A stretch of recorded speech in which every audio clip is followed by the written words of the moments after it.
अध्यक्ष महोदय, मैं आपका ध्यान पंजाब के एग्रीकल्चर बेस्ड जो राइस इंडस्ट्री है उसकी तरफ दिलाना चाहता हूं।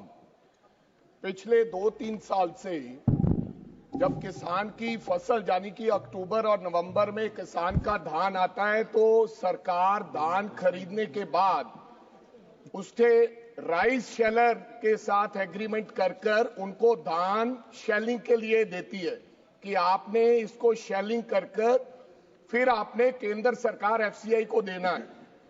तो पिछले 3 साल से क्या हो रहा है, जानबूझ के किसान और एग्रीकल्चर बेस्ड इंडस्ट्री को बंद करने के लिए, क्योंकि अगर वो इंडस्ट्री बंद हो जाएगी तो किसान का धान हमें नहीं उठाना पड़ेगा, उनको परेशान किया जा रहा है।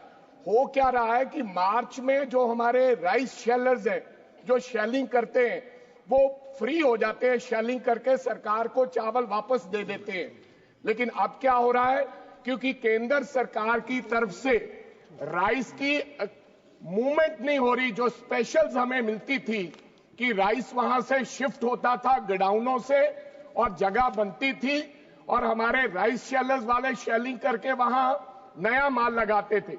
अब वो 6-6 महीने 7-7 महीने डिले है, यानी कि नवंबर दिसंबर में आएगा। गर्मी का मौसम है, गर्मी के मौसम में उनको ब्रोकन ज्यादा हो जाता है, धान सूख जाता है और इसकी वजह से हमारी इंडस्ट्री है वो बंद हो रही है। पिछले साल में कम से कम 400-500 राइस शेलर्स हमारे बंद हो गए हैं।